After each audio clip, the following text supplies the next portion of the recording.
आपण पाहत आहात शिवभीमक्रांती महाराष्ट्र न्यूज चॅनल।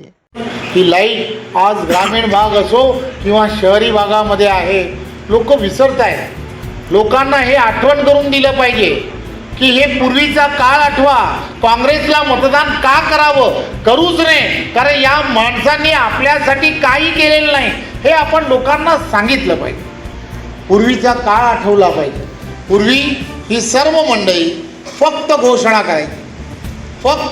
करायची आणि घोषणांच्या व्यतिरिक्त काहीच करायचे नाही। गरिबी हटाओचा नारा द्यायची, आम्ही गरिबी हटवणार आहे हे ते सांगायचे। परंतु देशाचे पंतप्रधान नरेंद्र मोदीजीने असे अनेक योजना माता भगिनींसाठी केल्या, प्रत्यक्षपणे शेतकऱ्यांसाठी केल्या। आणि आज काय परिणाम आहे? आज 130 कोटी जनतेपैकी जवळजवळ 25 कोटी लोक ही दारिद्र्य रेषेच्या बाहेर काढण्याचं काम हे या सरकारच्या माध्यमातून आहे।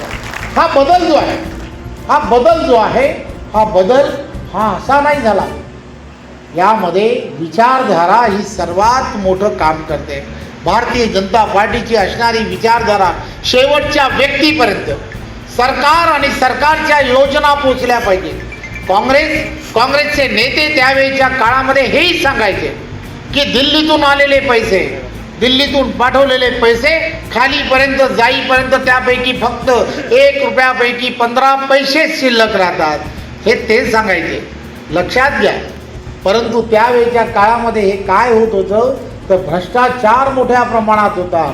मध्ये असणारे दलाल या सगळ्या गोष्टी कुठेतरी पळवून घेऊन जात होते। परंतु आज डिजिटल इंडियाच्या माध्यमातून दिल्लीतून पाठवलेला 1 रुपया खालीपर्यंत 1चा 1 रुपया तसाच्या तसा जातो आहे। ही डीबीटी सिस्टीम सुरू झाली। या सगळ्या गोष्टी तुम्हाला आम्हाला सर्वांना लोकांपर्यंत समजून सांगितल्या पाहिजे। केंद्रामध्ये झालेलं आहे, एनडीएचं सरकार आलं आहे। राज्यामध्ये सुद्धा देवेंद्रजींच्या नेतृत्वातलं असणारं महायुतीचं सरकार आलं आहे। आणि आता परभणी शहरामध्ये सुद्धा त्याच विचाराचं सरकार येणं हे अत्यंत गरजेचं आहे। आणि म्हणून कमळासमोरचं बटन दाबणं हे गरजेचं आहे। हे आपण कार्यकर्त्यांनी लोकांपर्यंत, मतदारांपर्यंत पोहोचवलं पाहिजे। भारतीय जनता पार्टीच्या कार्यकर्त्यांनी हेही सांगितलं पाहिजे की आम्ही सर्वजण देशभरामध्ये एक वेगळ्या पद्धतीचं वातावरण हे सर्व ठिकाणी सुरू आहे। ग्लोबल वॉर्मिंगच्या संदर्भामध्ये अनेक जण चर्चा करतात, परंतु या सगळ्या गोष्टीला इलाज काय असू शकतो?